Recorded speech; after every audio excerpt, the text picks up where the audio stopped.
Control process کے different جو ایک ایس او پیز آپ سمجھیے کہ ہوتے ہیں جس کے تحت کہ آپ سارا میکنزم ڈیولپ کرتے ہیں، جس میں کہ آپ نے نمبر 1 پہ آبجیکٹیوز کو ڈیفائن کرنا اور اسٹینڈرڈس کے متعلق ایک سوچ رکھنا کہ اسٹینڈرڈس یا بینچ مارک کرائٹیریا کیا ہے، اور اس کے مطابق آپ input standards and output standards کو بھی ڈیفائن کرتے ہیں کہ ان پٹ کے تحت کتنے ریسورسز آپ کو ریکوائرڈ ہوں گے اس سارے کے سارے پروجیکٹ کو کرنے کے لیے.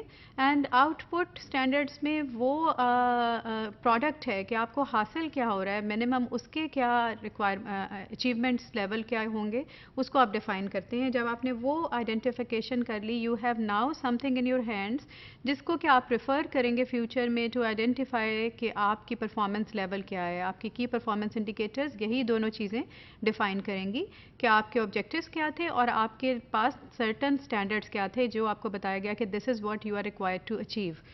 سو پھر نمبر 2 اسٹیپ پر you measure the actual performance. Now you have taken the action at this step.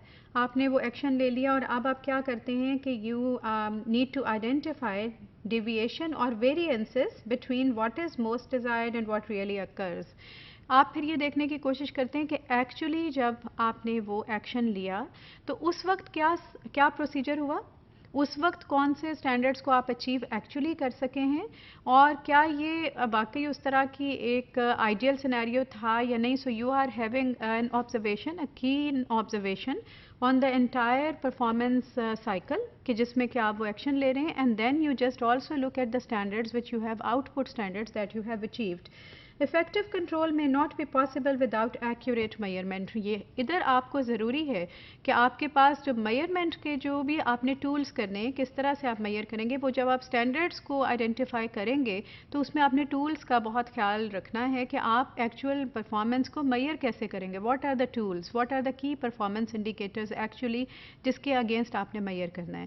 چاہے آپ کا پروجیکٹ کوالٹیٹیو ہے یا کوانٹیٹیو ہے، you have to really try your level best to make this measurement mechanism really tangible کہ جس میں آپ جتنا زیادہ سے زیادہ اس کو ایک کوانٹیٹیو آسپیکٹ میں میجربل فارم میں لے کر آ سکیں گے، اتنا ہی ایکوریسی آپ کی انفارمیشن میں ہوگی، اتنا ہی آپ اس کو بہتر اپنی پرفارمنس کو یا اپنی ٹیم کی پرفارمنس کو انڈرسٹینڈ کر سکیں گے. Then in the next step you compare results with objectives and standards. Now you have measured your performance کہ آپ اتنا حاصل کر سکے against whatever was the desired standards established and set. تو پھر آپ ان دونوں کو کمپیئر کریں گے.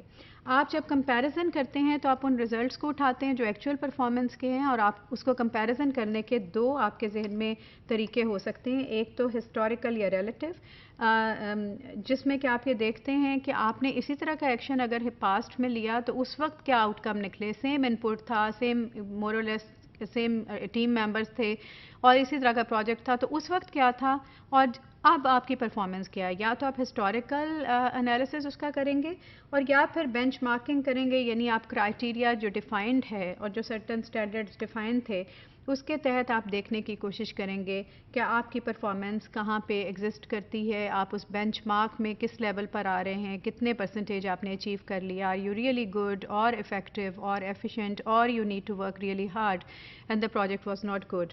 سو based on the results now آپ کے کنٹرول میکانزم کا نیکسٹ اسٹیپ یہ ہونا چاہیے کہ you have to take the corrective actions. اب کریکٹیو ایکشنز میں کیا ہو سکتے ہیں کہ آپ کو ریزلٹ پتہ چل گیا. Taking the action necessary to rectify or improve things, it is what we mean when we say taking corrective actions. Managers can choose from 3 courses of action. 3 طرح کی آپ کے پاس چوائسیز ہوتی ہیں یا سینیریوز ہوتے ہیں جس میں سے کہ مینیجرز ایک کو ہی چوز کرتے ہیں. Number 1 they do nothing. یہ کب ہوتا ہے کہ اگر آپ کو جو پروڈکٹ حاصل ہوا you are satisfied with it and you just want to keep the status quo for some time, تو آپ کوئی بھی ایکشن نہیں لیں گے، سیم پروجیکٹ سیم میکانزم کے ساتھ سیم کنٹرول فیچر اسٹینڈرڈز اور آبجیکٹیوز کے ساتھ دوبارہ کریں گے. اگر آپ کو پرفارمنس سیٹسفیکٹری نہیں ہے تو آپ اوور آل ٹیم کی پرفارمنس پہ فوکس دیں گے. یہ دوسرا اسٹیپ یا طریقہ ہو سکتا ہے. When standards are not met managers must carefully assess the reasons why and take corrective actions. They will look at the skill set of the team members, input of the team members, input of the resources, اور پھر وہ اس ان پٹ standard کو بہتر بنانے کی کوشش کریں گے. اور اگر آؤٹ کم اس لیول کا نہیں پہنچا تو ایک تیسری طرح کا ایکشن یہ بھی ہو سکتا ہے کہ آپ اسٹینڈرڈز آپ کے ریئلسٹک نہیں تھے تو آپ ان اسٹینڈرڈس کو ریوائز کریں اور ان کو آپ اپنے ریسورسز کے مطابق دوبارہ سے الائن کریں اور دیکھیں کہ کہیں ہم بہت زیادہ ایکسپیکٹیشنز ہماری ہائی تو نہیں ہیں, ان ریئلسٹک تو نہیں ہیں. So you may have to revise the standards as step number اور strategy number 3 in this mechanism.